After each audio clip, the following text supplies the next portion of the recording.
Halo semuanya, selamat datang kembali dalam pembelajaran bahasa Indonesia.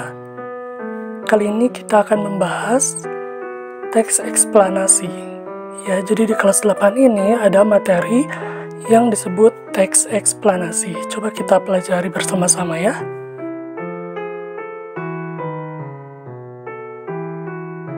Kabupaten Bandung Selatan.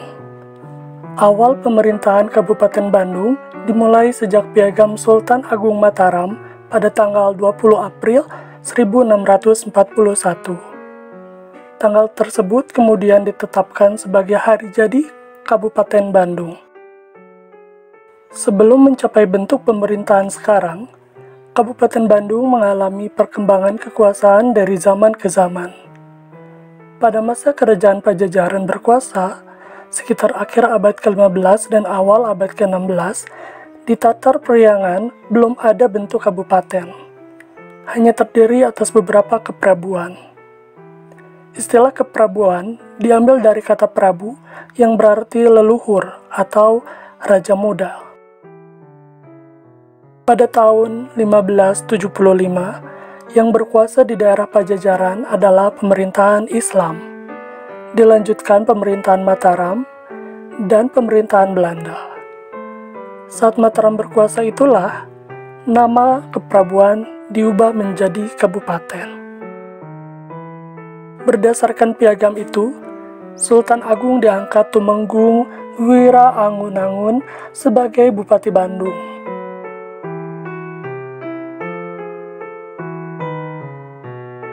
Ketika itu, pemerintahan Kabupaten Bandung berpusat di daerah Krapyak atau Bojongasih, tepatnya di tepi Sungai Cikapundung, dekat muaranya yaitu Sungai Citarum. Nama Krapyak kemudian berganti menjadi Citerep. Nama itu hingga kini tetap abadi menjadi salah satu nama desa di Dayakolot.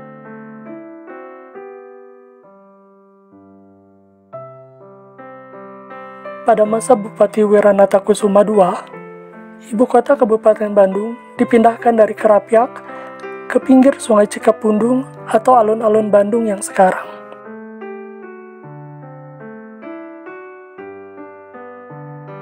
Pemindahan tersebut berdasarkan perintah Gubernur Jenderal Hindia Belanda Daendels.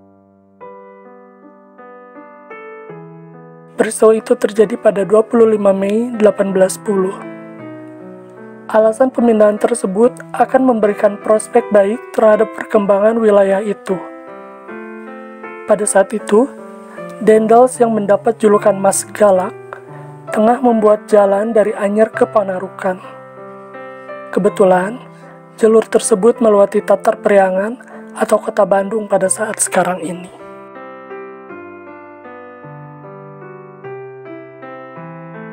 Nah, pernahkah kamu membaca teks seperti itu? Oke, jadi ini dia ya. Teks yang tadi telah kita simak, yang telah kita baca itu disebut dengan teks eksplanasi. Teks eksplanasi adalah teks yang menjelaskan proses terjadinya suatu fenomena atau kejadian, atau bisa juga peristiwa. Selain proses perkembangan suatu tempat, teks eksplanasi dapat kamu temukan pada bacaan-bacaan lain yang menjelaskan proses terjadinya fenomena alam, sosial, atau budaya. Mungkin juga pada proses yang berkenaan dengan tubuh manusia. Ini adalah keempat ciri umum teks eksplanasi ya. Yang pertama, teks eksplanasi ini terdiri atas paragraf-paragraf, jadi sama seperti teks yang lainnya ya. Teks eksplanasi ini terdiri dari beberapa paragraf. Kemudian, setiap paragraf mengusung sebuah topik. Jadi, kemungkinan besar setiap paragraf yang ada di dalam teks eksplanasi itu berbeda-beda, tetapi tetap membahas satu topik utama ya. Lalu ciri umum teks eksplanasi yang ketiga adalah kalimat-kalimat di setiap paragrafnya berupa fakta. Nah, pasti kalian sudah mengerti kan apa bedanya fakta dengan pendapat. Kalau pendapat itu belum tentu kebenarannya. Tetapi fakta, dia sudah terbukti ya kebenarannya. Dan yang terakhir, Ciri umum teks eksplanasi adalah fakta yang dirangkaikan dengan pola kronologis ataupun secara kausalitas. Jadi, di dalam teks eksplanasi itu ada dua jenis ya perangkaiannya itu. Ada yang berdasarkan urutan waktu, atau ada juga yang secara sebab akibat.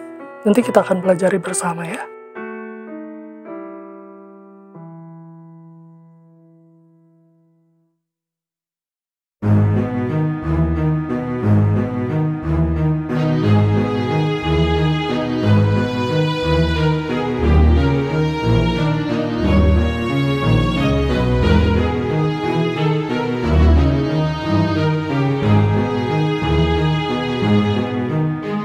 Nah, ini adalah cara meringkas teks eksplanasi. Jadi misalnya ketika kalian membaca teks eksplanasi dan ingin tahu apa isinya atau ingin menjelaskan kembali kepada orang, ini ada caranya.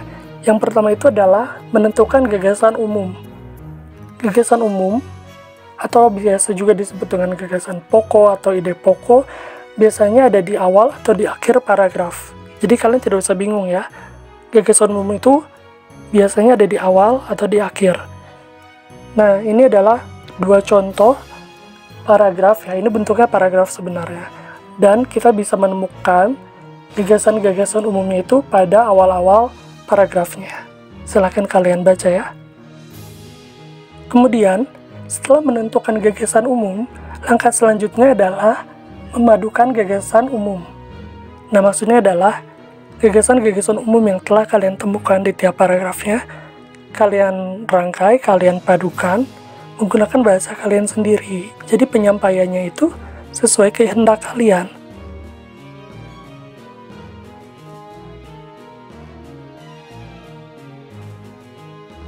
Nah, bagaimana cara menentukan isi teks eksplanasi? Di sini ada dua caranya, tapi kita baca dulu ya. Berdasarkan isinya, tampak bahwa teks eksplanasi menjelaskan suatu proses atau berupa rangkaian suatu fenomena ataupun kejadian, baik itu yang berkaitan dengan alam, sosial, ataupun budaya. Dalam pemaparannya, teks tersebut mungkin merupakan jawaban dari pertanyaan mengapa atau bagaimana. Oh, jadi kalau begitu, cara menentukan isi teks eksplanasi itu ya kita berdasarkan pada dua pertanyaan tersebut ya. Mengapa atau bagaimana. Di sini disebutkan nih, teks eksplanasi sebagai jawaban atas pertanyaan mengapa, urainya akan bersifat kausalitas. Namun, jika teks eksplanasi sebagai jawaban atas pertanyaan bagaimana, nanti urainya itu akan bersifat kronologis. Jadi kalau misalnya teksnya itu menjawab pertanyaan mengapa, pasti nanti akan ada pembahasan penyebabnya, akibatnya. Tetapi, jika teks tersebut merupakan jawaban dari pertanyaan bagaimana, nah berarti nanti akan ada urutan waktu di dalam teks tersebut. Jadi lihat saja banyaknya urutan waktu atau sebab akibat. Kalau urutan waktu berarti kronologis, kalau sebab akibat berarti kausalitas. Baik ya. Nah, masih dalam pembahasan menentukan isi teks eksplanasi, ini adalah contohnya ya, silahkan kalian bisa baca. Nah, dari tulisan tersebut, kita dapat melihat ya, ada penjelasan mengenai proses pembentukan dan pengawetan fosil. Berdasarkan pengembangannya, teks tersebut disusun dengan pola kausalitas. Hubungan antar kalimatnya menyatakan pola hubungan sebab akibat.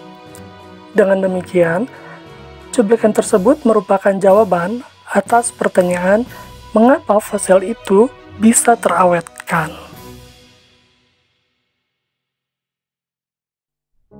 Baik, sekarang kita beralih ke struktur teks eksplanasi.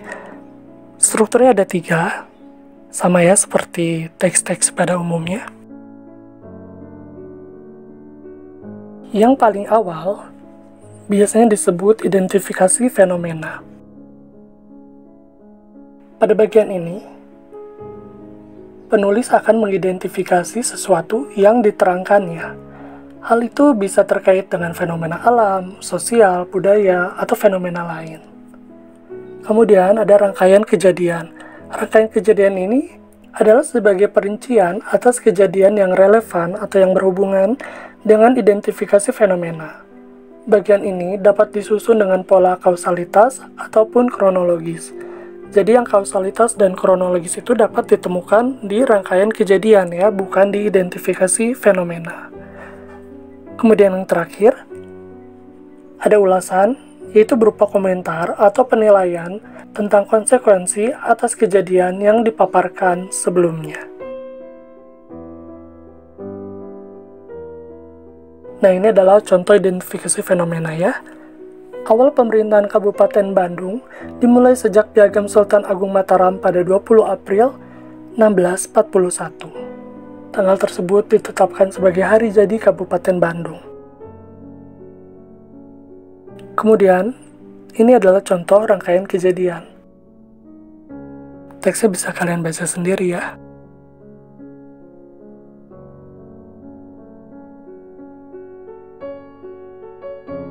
Dan yang terakhir ada contoh ulasan. Contohnya seperti ini. Dengan demikian, tropisme sesungguhnya merupakan gerak dari bagian tumbuhan yang disebabkan adanya rangsangan. Hal itu ternyata berbeda dengan gerak pasti. Arah gerak tropisme bergantung pada arah datangnya rangsangan.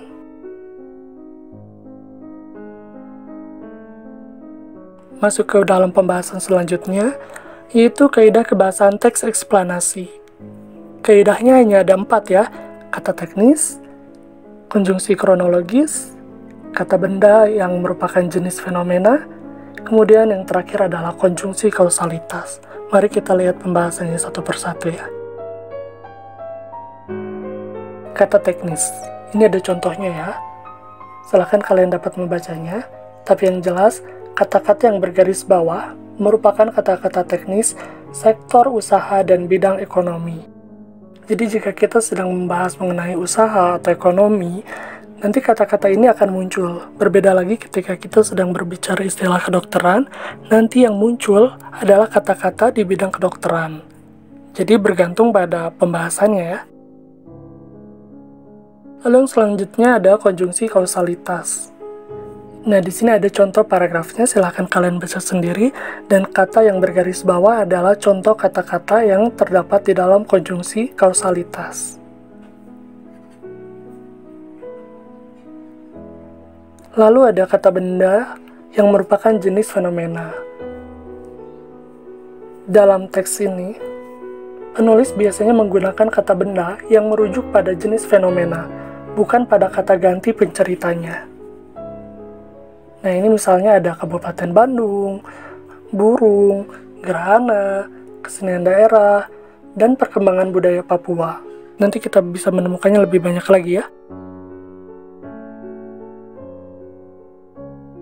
Dan yang terakhir ada konjungsi kronologis. Dan ini adalah contoh paragrafnya. Ada satu kata yang digarisbawahi, yaitu kata kemudian. Jadi, dapat kita simpulkan ya. Di sini ada kesimpulannya, kaidah kebahasan teks eksplanasi itu ada 4. Yang pertama ada kata teknis. Kata teknis atau peristilahan sesuai dengan topik yang dibahasnya. Jika kita membahas tentang kedokteran, pasti isi-isi kata-katanya itu yang merujuk pada istilah-istilah kedokteran. Jika kita membicarakan tentang pertanian, pasti ada istilah-istilah pertanian di dalamnya.